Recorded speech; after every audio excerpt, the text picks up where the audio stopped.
orange cranberry muffins. Okay, so I'm gonna start with 2 eggs.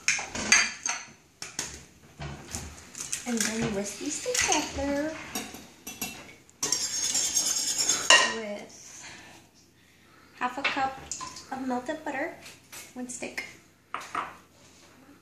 1 stick of butter, 1 cup of sugar, and since mandarins are in season right now, and my tray is full of them, instead of oranges, I use those.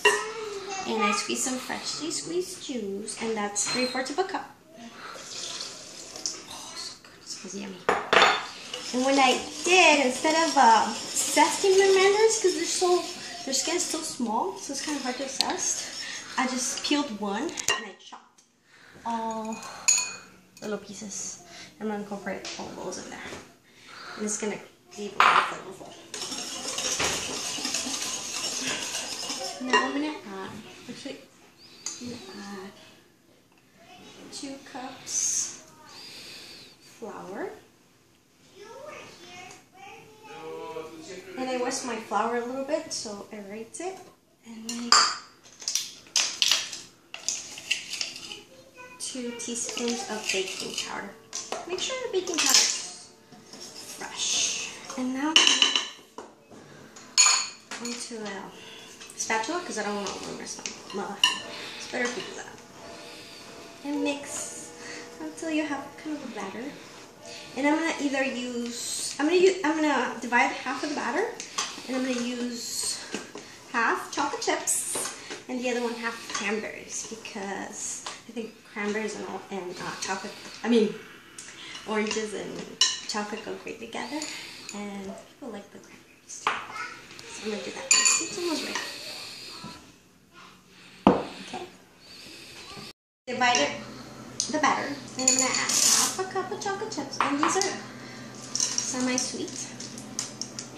Look how pretty those. They're big. You can use small ones. They're like big ones.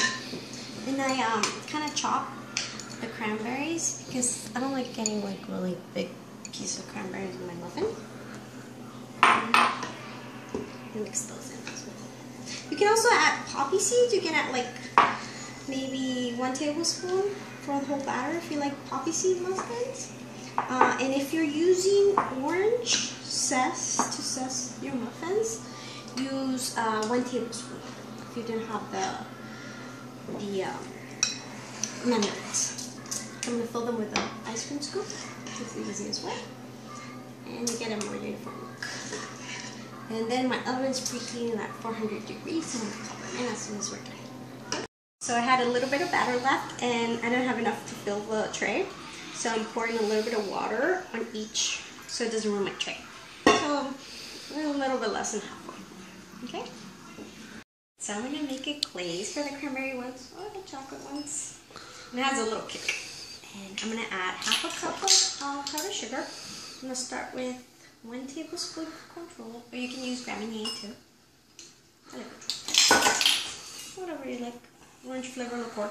And if you don't do liqueur, you can use just orange juice. Or in this case, so I added 2 total. Oh, it's so good. And I'm going to add some zest. I'm just going to make it look pretty and make it even more flavorful than like this. And when they come out of the oven, I'm going to top it. Okay? Zesting it, and look how pretty it comes. That's a great consistency.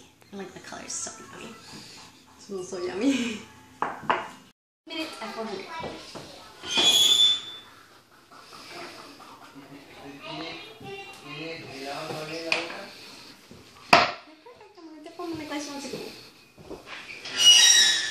Start glazing them, and you can just dip them. And look how pretty they look. And you don't have to use a glaze if you don't want to, because the chocolates are good enough. So, okay, thank you for watching. Hopefully you can subscribe and like my Mrs. Chef on Facebook. Thank you. We tried them both, and I think the cranberries were a winner. And it was a good idea for me to chop the cranberries, because or else they would have floated through the bottom. And that's what happened with our chocolate chips, because they were so heavy, they went to the bottom. So if you do chocolate chips, make sure you buy the little ones, okay?